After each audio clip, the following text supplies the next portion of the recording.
Indonesia segrup dengan negaranya Dimitar Berbatov yaitu Bulgaria, serta Kit Kayambagams yaitu Saint Kitts dan Nevis. Satu lagi Kepulauan Solomon akan melengkapi peserta FIFA Series 2026 yang akan diselenggarakan di Indonesia dari tanggal 23 Maret hingga 31 Maret 2026.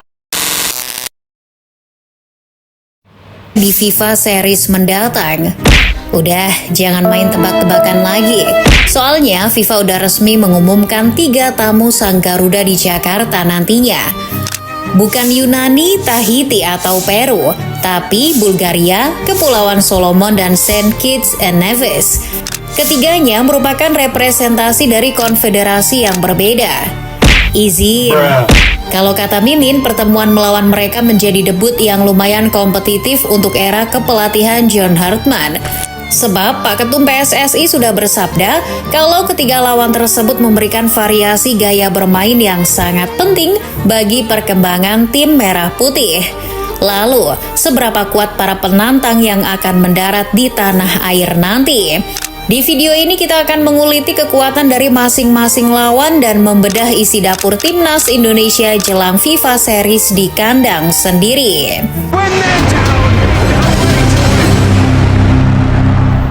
Kita mulai dari tim yang rankingnya paling rendah di antara 4 negara peserta, terbentuk sebagai negara merdeka di Kepulauan Karibia. Saint Kitts and Nevis terdaftar menjadi anggota CONCACAF. Dalam sejarahnya, sepak bola negara ini tidaklah semewah tetangganya di Karibia. Dilansir bola.net, sejak debut di kompetisi resmi pada 1979, Saint Kitts and Nevis lebih banyak jadi bulan-bulanan.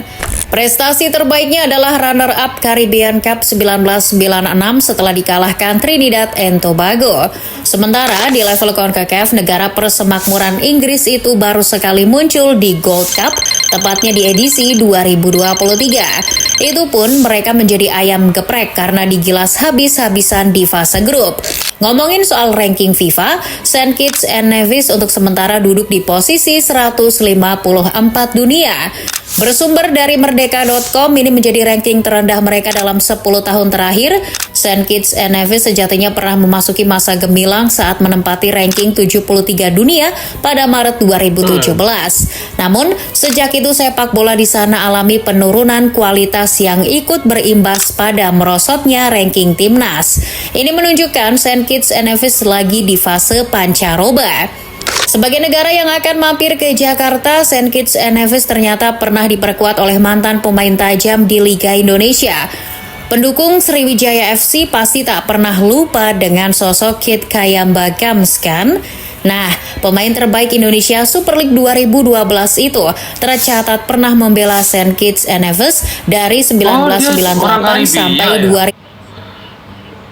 Si mantan pemain Sriwijaya itu orang Karibia ternyata ya. 2011. Bahkan, ia adalah top skor sepanjang masa timnas dengan 24 gol dari 41 penampilan.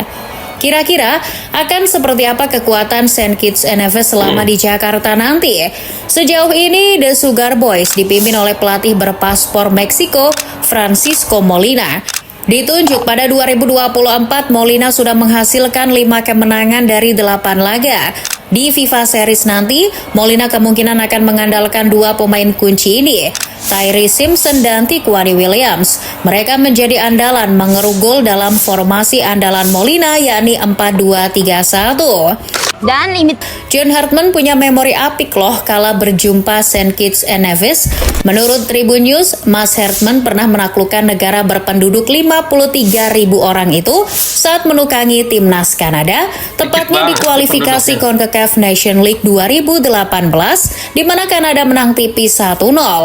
Tentu ini keuntungan bagi Garuda karena Hartman sudah mengenal tipikal bermain Saint Kitts and Nevis. Berbeda 2 ranking di atas Saint Kitts and Nevis, Kepulauan Solomon menjadi delegasi OFC yang melancong ke Jakarta. Koloni Inggris ini menjadi 3 besar kekuatan sepak bola di lingkup Oseania bersama Selandia Baru dan Kaledonia Baru.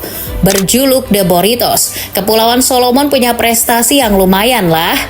Di level regional Melanesia, Solomon pernah 2 kali memenangi Melanesia Cup pada 1994 dan 2023. Sementara di tingkat konfederasi, prestasi tertinggi Solomon adalah runner-up OFC Nation Cup pada 2004. Kalau Indonesia punya Malaysia, Thailand, dan Vietnam sebagai rival bebuyutan, Solomon punya Vanuatu, Fiji, dan Papua Nugini.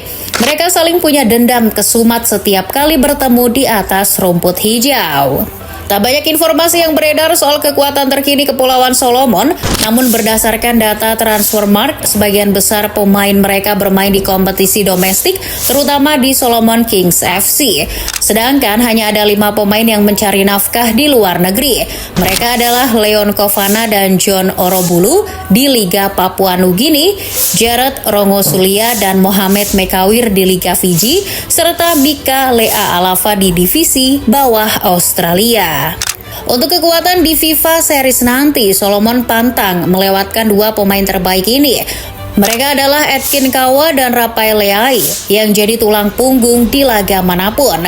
Edkin yang membela Solomon Kings FC berada di urutan keempat pemilik caps terbanyak Solomon dengan 47 caps sejak 2011. Sementara Leai yang baru 22 tahun menduduki posisi 6 top skor sepanjang masa Solomon dengan 12 gol.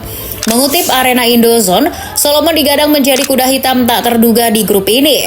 Memang betul Indonesia belum pernah ketemu Solomon, namun De Borito sudah mengantongi gaya bermain timnas dari Asia Tenggara. Itu karena mereka pernah melakukan. Menurut gue sih paling berat tuh lawan Bulgaria ya. Jadi salah satu tim dari Eropa Timur kalau nggak salah dia itu ya. Itu yang paling berat kalau menurut gue sih ya, timnas Indonesia. Walaupun ranking kita di 120, ya nggak jauh-jauh beda sih sama 2 tim ini, Karibia dan Kepulauan Solomon ini guys. Jadi ya semoga aja bisa mengimbangi pemain-pemain Bulgaria nanti guys. Poni uji coba dengan Malaysia pada 14 Juni 2023 silam. Ya, walaupun digasak 4-1, setidaknya Solomon punya bekal untuk meladeni permainan Indonesia. Namun kalian jangan keburu gelisah dulu, Solomon ternyata juga belum sama Malaysia dibantai, pernah dibantai 4-1 ya Kepulauan Solomon sama Malaysia ya. Pernah menang lagi sejak 17 Desember 2024 saat melawan Papua Nugini di kualifikasi Piala Dunia 2026. Ditambah lagi, Indonesia pernah merengkuh hasil apik kala menghadapi wakil dari Oseania. Salah satunya waktu menggunduli Vanuatu 6-0 di GBK pada 15 Juni 2019 lalu. Dan inilah tim terkuat di grup yang berusaha dijinakan oleh Indonesia. Secara di atas kertas, Bulgaria jelas bukan lawan yang mudah bagi tuan rumah. Perbedaan ranking keduanya terpaut cukup lebar berdasarkan perhitungan terbaru FIFA. The Lions bertengger di posisi 87 dunia atau naik 1 strip, sementara Serdadu Garuda tetap di posisi 122 dunia. Dulu, kita mengenal Bulgaria melalui pemain kawakan seperti Hristo Stoichkov, Stilian Petrov, dan Dimitar Berbatov. Kalau sekarang ada siapa ya? Jika dicermati, skuad Bulgaria sekarang tak punya banyak pemain kenamaan di level atas Eropa. Mungkin hanya Ilya Gruev yang menjadi wajah utama Bulgaria di kompetisi elit benua biru. Gelandang yang satu ini adalah penggawa Leeds United. Bicara soal sisi keunggulan, Bulgaria punya Kirill Despodov sebagai kekuatan mereka. Memulai debut di timnas pada 2018, Despodov masuk jajaran top scorer Bulgaria yang sekarang masih aktif merumput. Penyerang PAOK Thessaloniki itu mengoleksi 15 gol dari total 60 pertandingan. Tak hanya pencetak gol terbanyak di skuad saat ini, pemain 29 tahun itu juga memegang mandat sebagai kapten. Bisa dikata kedatangan Bulgaria ke Indonesia nanti menjadi momen yang ditunggu oleh Alexander Dimitrov. Sebab juru taktik 49 tahun itu punya ikatan dan memori yang kuat terhadap Indonesia. Dikutip bola.com, semasa bermain dulu, Dimitrov rupanya pernah memperkuat Persipura Jayapura. Dimitrov yang berposisi gelandang menjadi bagian dari skuad Mutiara Hitam di Liga Indonesia dari 2003 sampai 2005.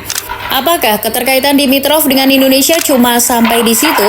Ternyata tidak. Usai gantung sepatu, Dimitrov kembali ke Indonesia bersama Ivan Kolev yang juga legenda timnas Bulgaria. Dimulai menjadi asisten pelatih di Persipura dari 2006 sampai 2007, kemudian lanjut menemani Kolev di timnas. Ya, guys, jadi gue sih pribadi nih nggak sabar ya. Udah lama nggak pernah ngeliat udah nggak lihat lagi timnas Indonesia berlaga di laga-laga internasional nih.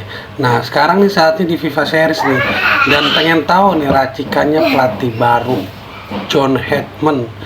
Aduh, udah nggak sabar banget nih teman-teman, pengen nonton timnas lagi ya. Aduh. Timnas Indonesia untuk Piala Asia 2007, pengalaman Dimitrov yang mengenal sepak bola Indonesia tentu menjadi kunci Bulgaria guna menumbangkan pasukan Garuda. Tak cuma karena faktor sang pelatih, Bulgaria juga bisa jumawa untuk menjadi pemenang, itu karena mereka terbukti unggul head-to-head atas Indonesia. Mengutip suara.com, dari 2 pertemuan sebelumnya, Bulgaria tak terkalahkan dengan catatan 1 kali menang dan 1 kali seri. Tentu ini menjadi perhatian khusus John Hedman agar mampu mengimbangi permainan dari semifinalis Piala Dunia 1994 itu. Tadi kita sudah bahas menguliti kekuatan dari semua tamu timnas Indonesia di FIFA Series. Lantas bagaimana dengan isi dapur dari tuan rumah dalam persiapan menyambut turnamen? Sayangnya Indonesia terpaksa tak bisa mengikut sertakan 2 pilar penting yang menjadi roh dari permainan. Mereka adalah Tom Haye dan Shady Pak. Waduh, ini 2 orang gak bisa ikut main nih. Masih banyak opsi lainnya ya kan.